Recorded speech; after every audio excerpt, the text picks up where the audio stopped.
This course is designed to enhance your understanding of Medicare Part B and how the coverage functions for both the beneficiary and provider. The course information is presented in 5 sections: Medicare Basics, Product Coverage, Provider Requirements, Required Documentation, and Accreditation Process, with quick check quizzes at the end of each section and an overall assessment when you've completed the course. By the end of this course, you will be able to describe Medicare B's purpose and coverage criteria, describe the provider's expectations in regard to fraud and abuse, identify the required documentation necessary for Medicare Part B claims, and describe the accreditation process.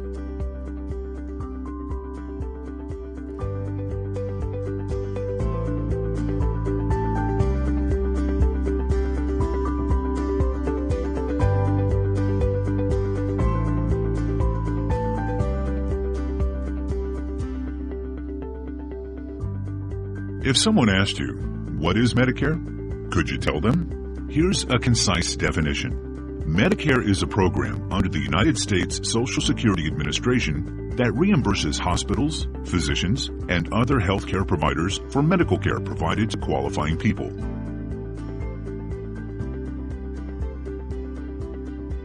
Let's begin with the question of eligibility. Who can become a beneficiary? That is, a person entitled to Medicare benefits under the Social Security Administration. Generally, someone is eligible for Medicare if they or their spouse worked at least 10 years for a Medicare-covered employer, is at least 65 years of age, and is a U.S. citizen or permanent resident of the United States. Medicare is also available to people under 65 years of age with certain disabilities. Medicare also covers patients with end-stage renal disease, ESRD, who require daily dialysis or a transplant.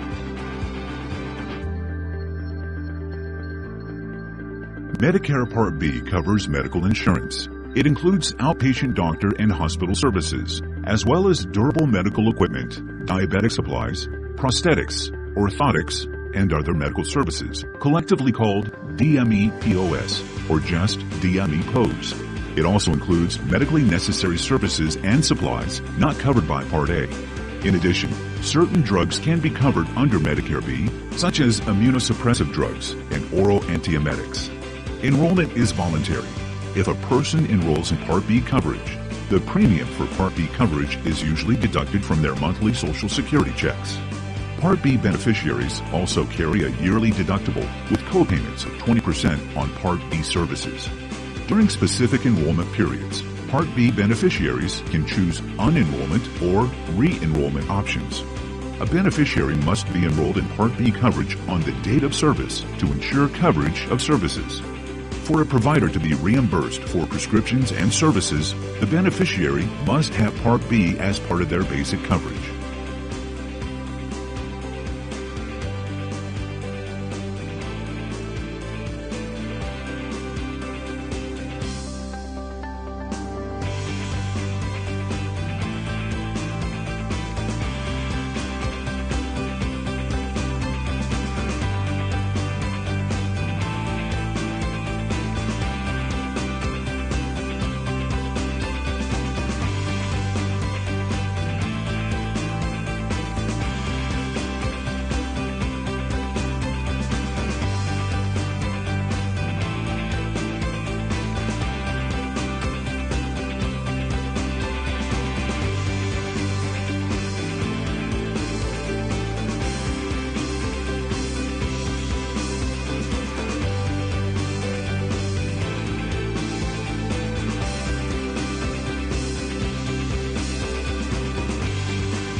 Medicare Part B doesn't cover everything.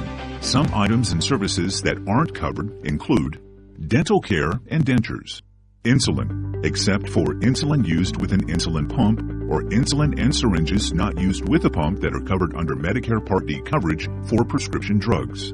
Eye care, except for beneficiaries with diabetes who need to test for diabetic retinopathy once every 12 months. And foot care, except for diabetes-related nerve damage. Hearing aids, personal comfort items, orthopedic shoes, services rendered outside of the United States, experimental or preventative services, and items that are not considered to be medically necessary.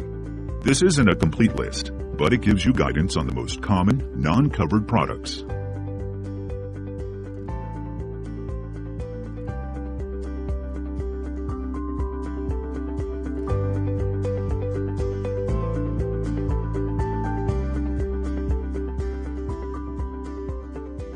In defining the difference between fraud and abuse, intention is an important factor. Medicare fraud is knowingly and willfully filing false claims to any healthcare benefit program. Fraudulent attempts include billing for services or supplies not provided, billing non-covered services or products as covered items, and using another person's Medicare card to obtain services. Abuse involves filing claims when the individual has unknowingly or unintentionally misrepresented facts to obtain payment.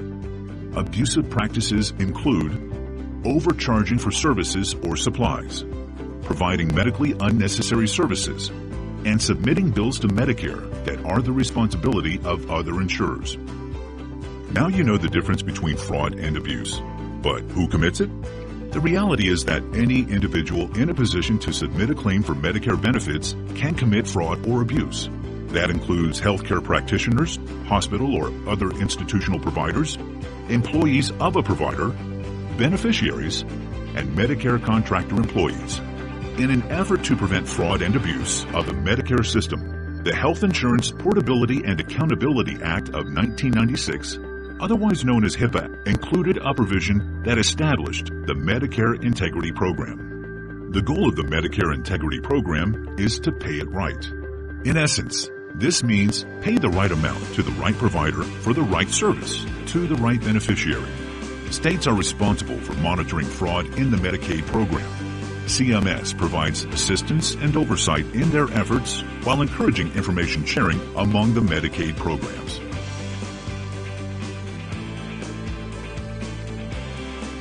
Those prosecuted for non-compliance with federal regulations, including fraud and abuse, could face tremendous penalties. Consequences can include heavy financial penalties, exclusion from participating in Medicaid and Medicare, and possible criminal charges. Under the 1985 False Claims Act, those who knowingly submit or cause another to submit false claims for payment of government funds are liable for 3 times the government's damages, plus civil penalties of $5,500 to $11,000 per false claim. If found to be in violation of the provisions of the HIPAA Act, the Department of Health and Human Services may impose a number of civil penalties. For example, a provider can be fined $100 per failure to comply with the privacy rule requirement. That penalty may not exceed $25,000 per year for multiple violations of the identical privacy rule requirement in a calendar year. And an employee who knowingly obtains or discloses individually identifiable health information in violation of HIPAA faces a fine of $50,000 and up to 1 year in prison. The department can also impose criminal penalties. These penalties can increase up to $100,000 and up to 5 years imprisonment if the wrongful conduct involves false pretenses.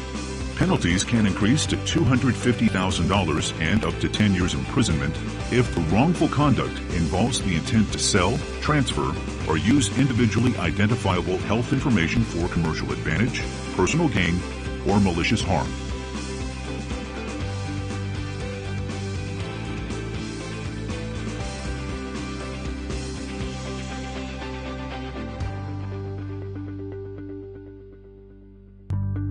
Getting organized can make claim submission easier.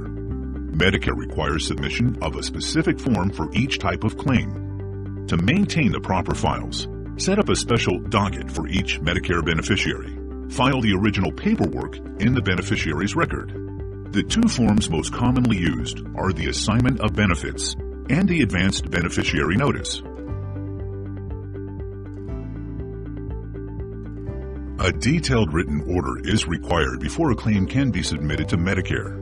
The order can be prepared by the supplier, but must be signed and dated by the treating physician before submitting a claim for the item to the DMEMAC. The supplier may write any information on the order Accept medical necessity information. A detailed written order may serve as the order to dispense the requested service or item if the physician signs it before actual delivery.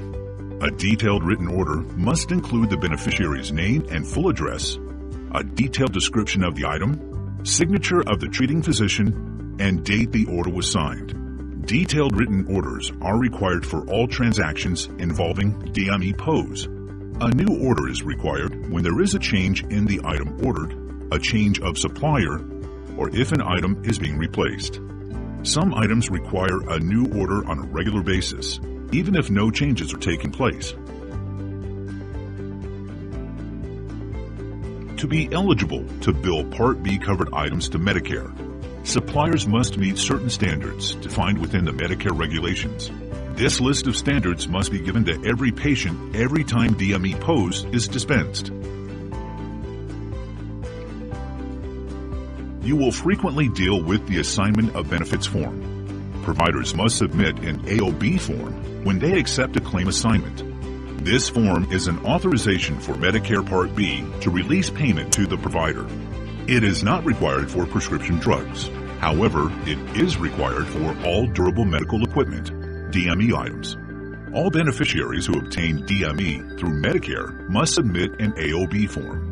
Remember to set up an AOB file for each Medicare beneficiary and file the original signed copy of the form.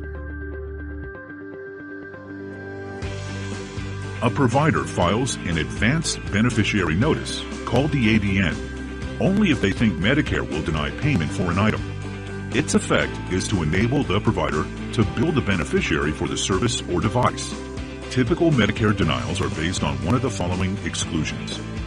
The item or service is not a medical necessity. There is a denial of advance determination of Medicare coverage request, the supplier number is missing or incorrect, or services were provided by more than one physician of the same specialty. This form should be used sparingly.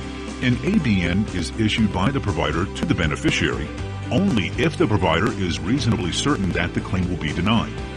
Providers must adequately explain to the beneficiary why this form is being issued and what their payment responsibility may be if the request is denied.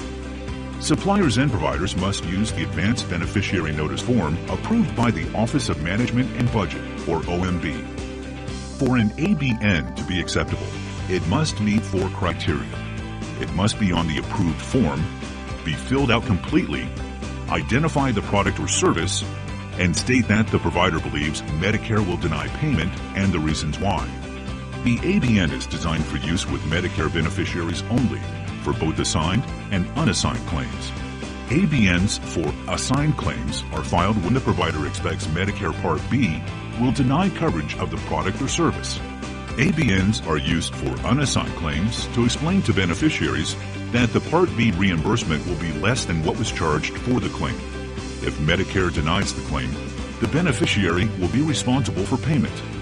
This notification allows the beneficiary to make an informed consumer decision about whether or not to receive the item or service, knowing they may have to pay out of pocket or through other insurance. Specific statements must be listed on the ABN explaining why Medicare may deny payment. Here are some examples. Medicare usually does not pay for this many visits to other physicians of the same specialty. Medicare does not pay for this because it is an experimental treatment. Medicare does not pay for this lab test for the illness or condition stated. Remarks like, "I don't know if Medicare will cover this," are unacceptable. There must be a documented reason.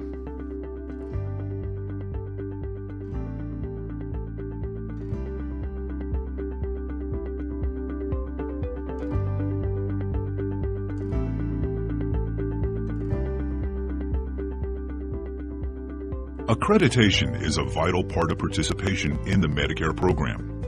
In the 2003 Medicare Modernization Act, these 2 requirements were established. First, providers of durable medical equipment prosthetics, orthotics, and supplies who intend to take part in the Medicare program must be accredited. And second, the accreditation must be performed by a CMS-approved accrediting organization. After completing this lesson, you'll be able to describe the accreditation mandate of the 2003 NMA and explain its general process. You'll also be able to explain the purpose of random store inspections and the value of accreditation to both stores and corporations.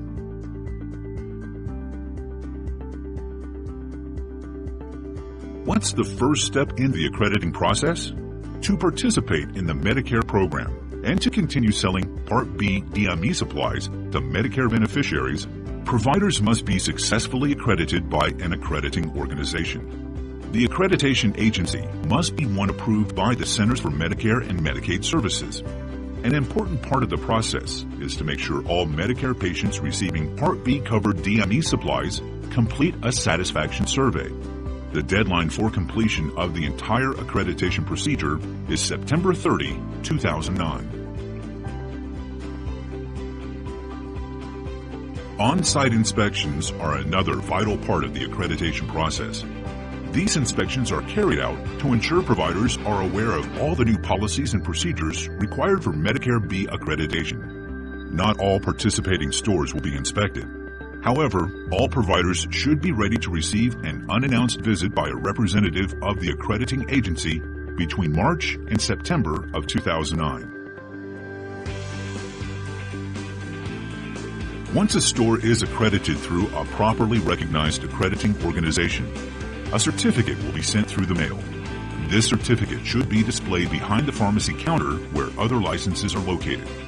If a store is not compliant by September 30, 2009, the negative results could be significant. If one store fails the accreditation process, the entire corporation cannot be accredited. What's worse, it will not be able to dispense DME supplies to its Medicare B customers. Failure to become accredited could cost a corporation millions of dollars in sales and create severe inconvenience for customers.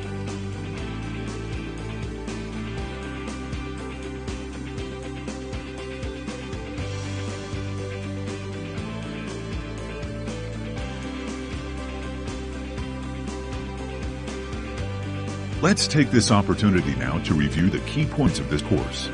Medicare is a federal health insurance plan designed for people of 65 years of age or older, people under 65 years of age with certain disabilities, and people with end-stage renal disease who require daily dialysis or a transplant. Persons are eligible for Medicare if they or their spouse worked for at least 10 years for a Medicare-covered employer, are over 65 years of age or have certain disabilities, and are a U.S. citizen or permanent resident of the United States. Medicare Part B medical insurance helps pay for these covered services and supplies when they are considered to be medically necessary: outpatient doctor services, durable medical equipment, prosthetics, orthotics and supplies, diabetic products, seat lift mechanisms and walkers, and other medical services and supplies that are not covered by Part A. Beneficiaries are responsible for the yearly deductible and the 20% copay on Part B services. The beneficiary must have Part B as part of their basic coverage if the provider expects reimbursements for products and services. Providers are obligated to comply with all regulations. Non-compliance is a violation of the False Claims Act of 1985 and HIPAA. Both laws carry civil and criminal penalties, which include fines and imprisonment. The two most commonly used forms are the Assignment of Benefits, a form which authorizes Medicare Part B to release payment to the provider, and the Advanced Beneficiary Notice for products or services Medicare considers not medically necessary. Accreditation is a vital part of participation in the Medicare program. To comply with the 2003 Medicare Modernization Act, providers of durable medical equipment, prosthetics, orthotics, and supplies who intend to take part in the Medicare program must be accredited, and the accreditation must be performed by a CMS-approved accrediting organization. The deadline for completion of the entire accreditation procedure is September 30th, 2009.